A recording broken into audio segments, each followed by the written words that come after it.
Yeah, I can't remember if somebody shared this in React Smash or this was just on my feed. Can't remember. But this video caught my eye though. This is from Maybe Not Mike, and my experience with gacha games, writing versus storytelling. Which, yeah, I'm interested, man, because I think sometimes, we'll have to see what he's specifically talking about here. A lot of people talk about storytelling as if it is the story as well sometimes, where some games can have great stories, great premises, and then they fumble on the storytelling. And obviously, there's forms of storytelling as well that some people are just not into as well. Not just specifically how well it's told, but the format it's told in as well. Some people just can't be getting down with storytelling through the medium of novels, right? Such as, you know, Arknights, Reverse 99. And there's levels to those as well, where there's voice acting and animation and stuff like that, to your Wuthering Waves, Enfield, Zenless Zone Zero experience as well. But I think we're probably getting more into the nitty-gritty of actual the way stories are told here rather than the format they're in, right? So, yeah, let's check this video out then. We'll drop it a preemptive like, and, yeah, let's see what he's got to say. Being introduced to the Fate universe with some... Let me bring that right back. I feel like we missed something. I distinctly remember being introduced to the Fate universe when some friends convinced me to read the Fate Stay Night visual novel like a month before I started university. And although it took me way too long to actually finish reading through it, it was all I could think about. I would often geek out with friends about the world building, the various systems, the characters, the fights, and amidst all that, UFO Table's anime adaptation of Fate. Much prefer writing over storytelling. Yeah, I think, end of the day, as somebody who can enjoy reading, as long as the story is good, right? Now, depending on how it's put across and not so much its format, but how well it's brought to you can definitely be a factor. But yeah, like I say, man, my favourite story in gacha at the minute, it's Arknights, right? A lot of people just won't be able to get into that because of the way it's told, right? Fate Zero came along to mesmerize and traumatize all of us. It was a great time. And later on, it was announced that they were working on an adaptation for Unlimited Blade Works, which had all of us over the moon. Let's talk about the moon. You be quiet about the moon. But then something happened. Right before the first episode was scheduled to air, they revealed that they've been working on a new project that would forever change how I viewed video games. Okay. Fate Grand Order. Although the 2-minute trailer was fairly bare bones and didn't show any gameplay, Sakamoto Maya's narration coupled with the now iconic main theme had all of us enthralled. And all we knew was that it was a mobile game, something none of us expected. And right after the first season of the anime had ended, the game launched. In Japan. So we had to live vicariously through people uploading videos onto YouTube, which was honestly still kind of exciting. And we would only have to wait 2 years until they announced the NA version, which Bro was locked in. expecting. Bro was locked in. I still remember that very summer, I immediately got my hands on a brand new iPhone SE, installed the game the moment it was available, and didn't get to play the game because my friends introduced me to the world of Rerolling. So instead, we spent like 2 weeks trying to get our... Still yet to do that. I just Rerolling, just, you know, I know that's like a thing that some people do. I know that's a thing that some people will like spend hours, sometimes even days re-rolling in a game, then to just sack the game off after like a week. Yeah, man. When it comes to like actual re-rolling, like actually re-rolling in gacha games, I just get what I get. If it's not the best, fuck it. Most games anyway, you can usually guarantee it ain't really going to make much difference to your account anyway, you know what I mean? Gilgamesh, Waver, and Tamamo.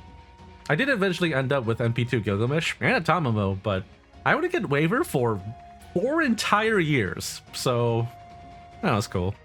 Anyway, the gameplay was fairly engaging, the amount of viable characters and teams were staggering, and the grind was tedious, but I've heard that with FGO, right? Again, I've played a very little amount of it. I'm talking like an hour maybe, right? On mobile as well, and I rarely enjoy playing games on mobile unless it's Arknights or CZN. I've heard that though. Atrocious gacha system, right? Apparently. But a like meta that just you ain't got to worry about characters really. You can kind of just go through the game with what you start off with and just build through your account, and you're never going to really be struggling for content. Apparently, I believe that's true, right? Which, you know, again, like when we talk about like gacha systems in a vacuum, sometimes, right? You got to look at the gacha system, but then look at a currency acquisition from playing the game, costs of things, and meta as well, right? But yeah, apparently that's true, right? You don't really need to worry about your squad so much in this game. You can just literally go through the game with whatever, which is good. My adult life cool. playing MMOs, so I was kind of used to it by then anyway. Ultimately, the key part for me was the story. Now, FGO had the benefit of many prior works having done a lot of the world building already, so it didn't need to do a whole lot to introduce the setting, the systems, all the rules, which allowed them to immediately throw you into familiar territory. Fuyuki City, the setting of world Fate building is Stay done for Night. him. Kind of. Except not, whatever. My point is that while the storytelling was done in a familiar visual novel style in a familiar setting, the added gameplay did a lot to get me immersed into the game itself. Although it wasn't really until Camelot and Babylonia that I was actually hooked onto the main story, the various events and side content did keep me logging in regularly. And after the climactic ending, the Lost Belts came along, and that shit was a game changer. Literally, the writing quality had improved over the years, sure, but it really suddenly felt like a completely different game. I will admit I've since dropped the game after having finished Lost Belt 6, but man, let me tell you, that shit was peak. Stop right there, bro. If you're not playing the game anymore, you're not allowed to talk on it. Them's the rules. I didn't make them up. But them's the rules. If you stop playing, that's it now. Your opinion is null and void. To this day, I still Unless you're glazing, of course. think about the scenes with Orion and Artemis in Atlantis, Hishtari in Olympus, and Muramasa in Avalon. Absolute fucking cinema. But the thing is that writing and storytelling are two very different things.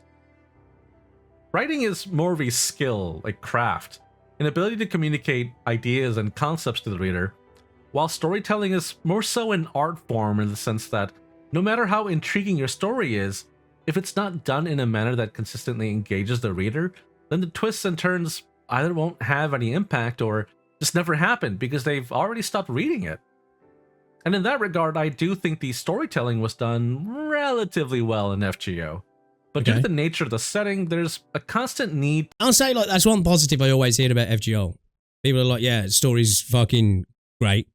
To introduce the different picture situation is crazy. From various backgrounds, which then leads to a growing number of opposing perspectives. But there's only so much story they can tell in each section, and then the pacing of the story may suffer, and then the tension just keeps building and takes way too long to resolve. Like, obviously, I don't know specifically about FGO, but I know a lot of older games that were specifically designed around mobile had an inherent technical restriction in regards to storytelling because you just couldn't have that much storytelling or story and writing injected into the game because of just from a technical aspect. They could only give you so much text in a sense, so a lot of stuff got condensed and cut down. Now, obviously, with this game being like 10 years old now, I don't know if that really suffered from that as much. But like when you go back to older mobile games, like you go back to like even older RPGs back in the day, you know, stuff had to be condensed and squashed down a little bit, right? Because they just didn't have the space for whether it be reams and reams of text or audio, you know. Specifically, I'm thinking like when you go back to like PS1, you know, a lot of audio had to be like really condensed to sound a certain way because it just couldn't fit into the actual games themselves, right? It's all a balancing act that unfortunately is incredible. Again, don't get me wrong, I love the story in Arknights, right? I've really been like, for me, the story is brilliant, the world building is sublime in Arknights, but there's no doubt if it had like reverse 1999's story telling, like the vehicle was told through with the extra L2D work and the voice acting, it would. There's no doubt about it, man. Like, I don't know, some people like to be able to read stuff and enjoy it like a book. Totally fair. It'd be cool if you could just switch it on and off. Because I know like some people really just enjoy reading, right? And they love to make the voices up in the head and all that sort of stuff. And I get that. Because that is the beauty of reading books, right? Because when you read a book, you know, you create the world, don't you? Yeah, man. Yeah. I'd love it. But again, it's why we're going to get a much smaller story and experience in Enfield, because your voice there, you're just not going to be able to have as much, right? Because the vast scope of it is kind of only allowed by the fact that the game's told in the way it's told, right? Because just imagine the cost for voice actors that would be in that game and animators and stuff. It'd be insane, wouldn't it? It'll be subjective. No story will truly be able to appeal to everybody, and sometimes, as a reader, you're forced to either acknowledge that fact and trudge through the less exciting portions of the story, or weigh your options and figure out if you care enough to continue reading at all. If you've played games like Genshin, Star Rail, or Wuthering Waves, you probably know exactly what I'm talking about. There are plenty of exciting moments in each of their stories, all kinds of lore reveals, exciting boss fights, memorable cutscenes. Very nature of a live service game, right? You're having to kind of stretch and squeeze stories to fit, patch loops and patch timing and stuff, aren't you? So you're always going to have those moments. And a lot of stories suffer from that anyway at some point, right? Where even the best of the best stories, it's like, wait a minute, well, these last couple of chapters weren't as good as the previous chapters. And sometimes that's kind of needed as well at the same time, right? I think in storytelling, like those, like the lulls, the quiet before the storm moments kind of like elevate those moments in stories as well. But those moments are often short-lived, and sometimes you have to go back and ponder on made a post on the the 5 hours Mario of exploration, exposition, and dialogue was worth those very moments. Which is why pacing is the big one that most people have a problem with. Honkai Star Rail is, in my opinion, one of the biggest offenders in that regard. The world building is incredibly meticulous, yet vast. The setting is still largely full of holes, but still intriguing. The characters are a mixed bag, but in my opinion, a net positive overall. But the pacing of the story is a mess. There is so much unnecessary fluff in the dialogue that it's really hard to maintain interest, even during key parts of the story. What should be a tool to get the reader attached to the characters, invested in the story, and immersed into the setting, often feels like it's just trying to meet some arbitrary word count requirement without adding anything remotely substantial.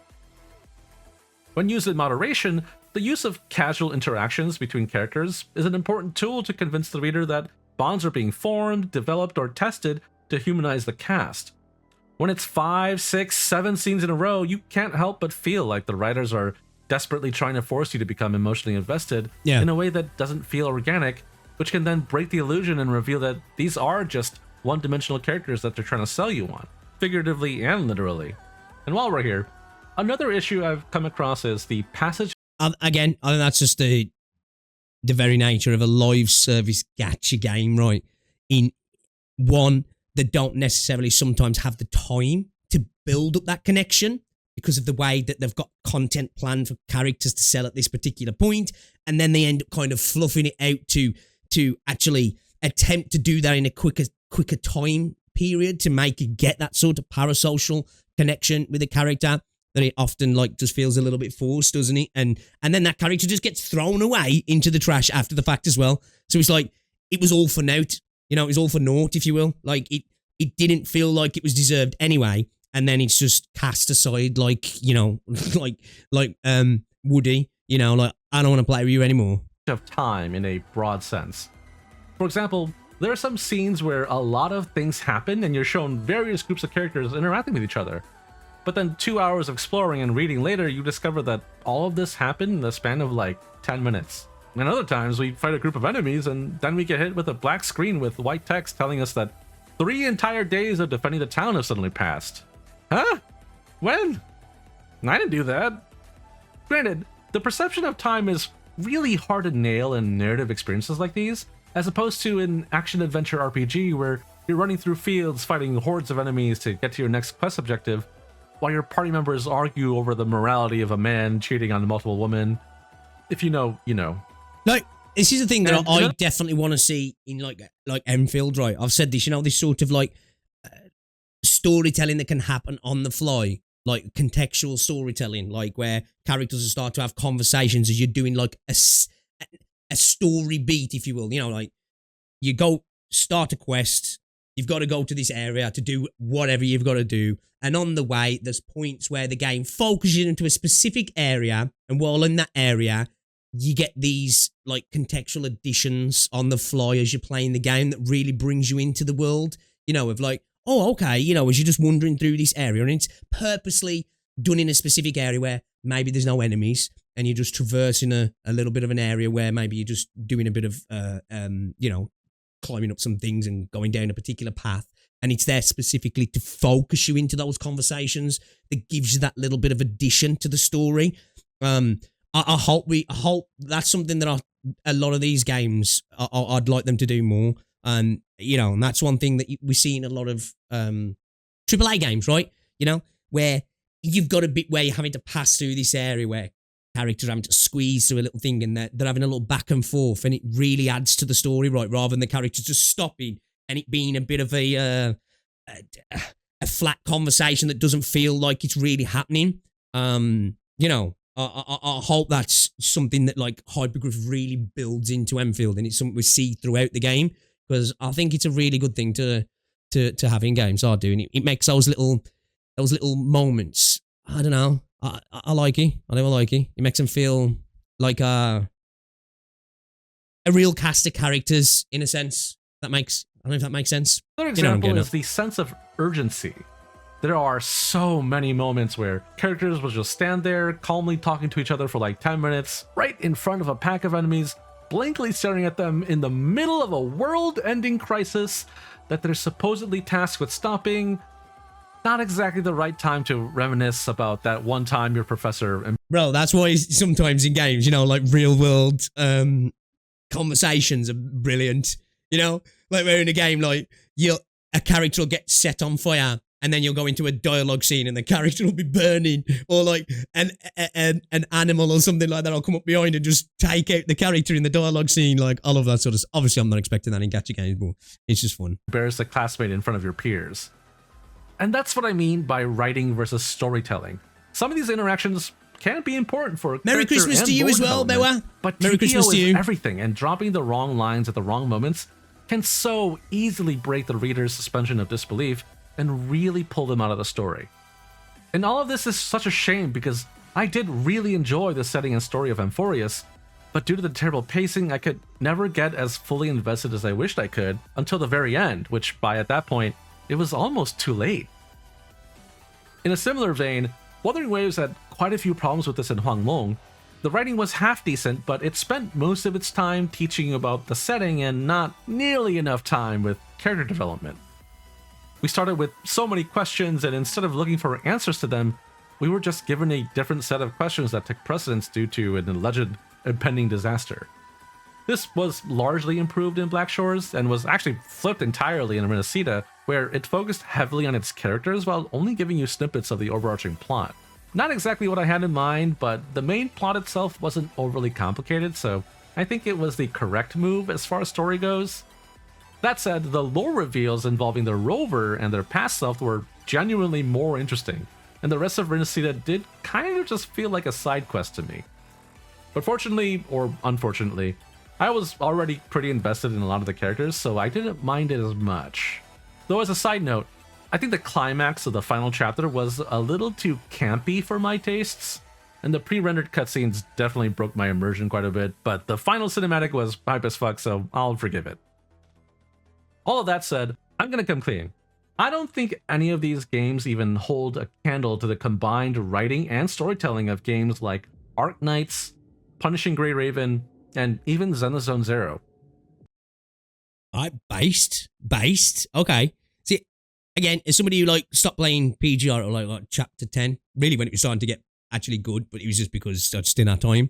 I really like the setting as well of PGR. I think it's actually like, in essence, really, PGR is fucking like robo zombies, right? You know what I mean? When it comes to like the punishing virus, in a way. But yeah, I do like the I actually do really like the storytelling in PGR and for ZZZ as well. Hey, I gotta say it, again, for me, underrated, overhated game, man. Each of these games blend everything together in a way that a lot of other games failed to do. I'm getting acknowledged. I'm curious what she's got to say about ZZZ actually here, because it's like, you've heard me talk about this quite a lot, especially through up through 1.4 of ZZZ. For me, man, the story and the way characters are brought in and out as well, I just found super engaging. I did. Plus, I think as well, not to knock the story here at all, but the cutscenes do an insane amount of heavy lifting because they're just that fucking good. Each of the main acts are broken up into several episodes, and a lot of the earlier ones are definitely full of wordy exposition, but to me, it felt like it always pulled me back into the setting at the right moments, just in agree. time for each climax to come. A lot of people said this to me, like, when we first started Arknights, man, just get past the first couple of fucking acts and chapters, like, you know, the first few hours of the game, you know, it's a bit rough. And obviously that's fine opinion to have. But for me, as soon as we got into Arknights, I was like, oh, shit. Oh, I kind of like this, you know? Like, I never really had that feeling of not being interested. I was into it straight away. Crashing in. One downside, however, if you could call it that, is that the world of Arknights is immense. And you'll probably want to sift through past events if you want to get the full picture. Otherwise, you'll likely be missing key details regarding certain characters and factions, especially the intermezzi chapters. Yep. Thankfully, there is an entire timeline, as well as resources to help you figure out what to read and when, but it is kind of a lot. It is. On top of all that, I will say that if you have to throw a negative out there for Arknights in that regard, right? And don't get me wrong, there is parts of Arknights that do get a little bit slow, and they are a little bit like, okay, we can kind of move on. It's not perfect, but it's incredibly overwhelming, right? It is. When you look at everything in Arknights, and I'm not even talking about the gameplay, I'm just literally talking about the story. It is so overwhelming. The amount of times I'm like, wait a minute, so when should I do this? I'm asking people in chat, so should I do this in between this chapter and that chapter? When should I start attempting to do this? It's incredibly overwhelming just because of the pure amount of stuff that's in the game. It's actually ridiculous.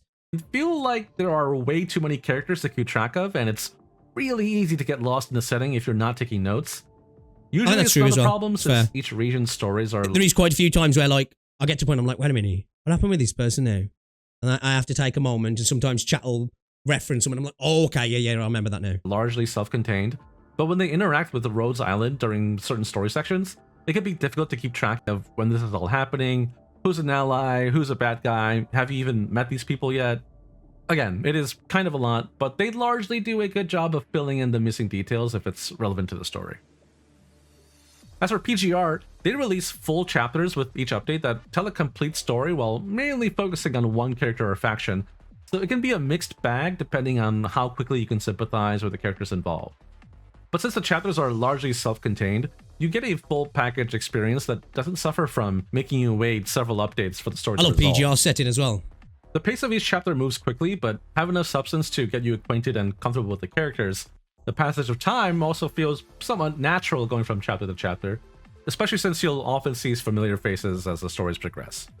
Additionally, the devs have also rolled out an update that basically summarizes the early chapters of the game, so you can effectively skip them and dive right into the good stuff, so that's cool. I did personally enjoy reading through them just to learn about the setting and characters, but you can really tell they're from much older versions of the game, so take that into consideration. I mean, that's and finally, we can move on to Zenless Zone Zero. Okay, I'm interested to see what he's got to say. Now, I don't think Zenless's writing is particularly extraordinary, but the way it does its storytelling is almost perfect in my opinion. Okay. One key part is... I'm curious to see what he's going to say, because I think we kind of agree here. I've said this, like, the storytelling in ZZZ, again, and not even just talking about the cutscenes here, but it does so much heavy lifting. That the main characters, Wise and Bell, are their own characters. They each have... Bell, W, I don't care what anybody says, man. One of my favourite gacha protagonists, man. She's brilliant. She's brilliant. Their own quirks and personalities, and they're both present in the story at all times, which I think that's a better job of drawing you into the setting than a silent, self-insert character like many other games utilize. Agree. Next, the usage of free roam, visual novel, and comic book styles also keeps things fresh and engaging. And despite the growing number of factions, the entire cast of characters really feel like they're a part of a moving, lived-in world. Yeah, agree with that as well. I think they do a really good job of that. Even just down to little things of, like, you know, characters being dotted around areas sometimes. You feel like you're in a world where these people live. They're from these areas. Yeah, I'm agreeing with everything he's saying here about ZZZ. Especially with how often they make cameo appearances when suitable. Agree. And last... I said this as well before. Like, I don't know why so many gacha games do that. I get it. They're trying to sell characters, and once that character's banner's gone, they've got no reason to keep bringing the character up, because what's the fucking point? Because it ain't selling them shit. But I wish more games did that, right? You know, treat the characters with a little bit more respect, and treat the audience with a bit more respect of, you know, don't just throw them in the trash once the banner's gone. Bring them back. Oh, it makes the world feel so much more immersive. And I think it also builds you up for fucking things like reruns as well, man. And I think it just makes the whole thing more engaging in general for me personally, and I'm more likely to pull as well. With that being said, the dialogue, casting, and voice direction in this game are amazing. Yep. Thanks in part due to its more modern urban setting, most of the characters are going to feel more familiar and relatable. Although sometimes they do go a little overboard with pop culture references and trendy lingo, I personally find it mostly endearing, with a few exceptions. And naturally, it's hard to compare the visual novel style of games like Arknights, PGR, and FGO to one using 3D models like Genshin and Wuthering Waves. Yeah. For the former, word count will naturally be much higher since they have to describe the scenes as they happen, but when the exposition goes... Also, that can, right? Not just because they have to describe things that are going and have to give you a bit more exposition because they're having to say it rather than see, but also it gives them that freedom to...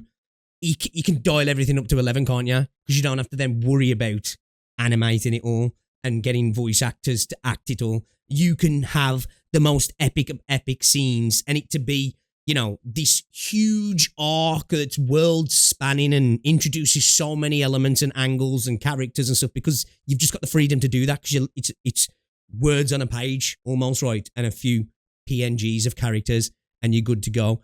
Whereas with a game like this, obviously, it's ultimately going to be smaller just from a technical standpoint, right? On for too long, they can easily bring the reader out of the very scene they're painting.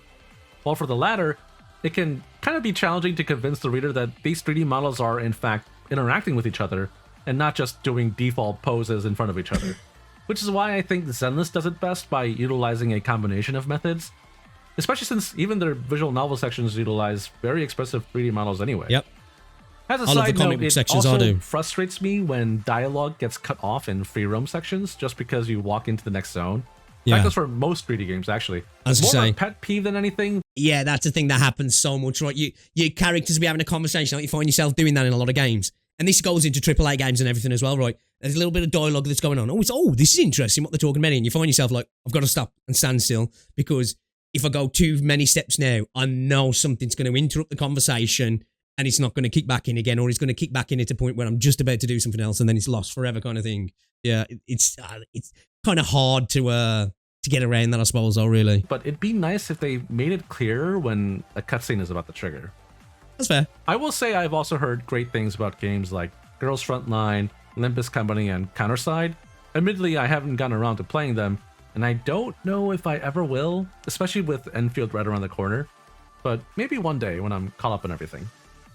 Anyway, if you've made it this far into the video, thank you so much for watching and listening. This more or less serves as a pilot episode and resume for gacha game content, and I'd love to hear about your experiences and you're entering the lion's den, buddy. opinions about the ones you've played.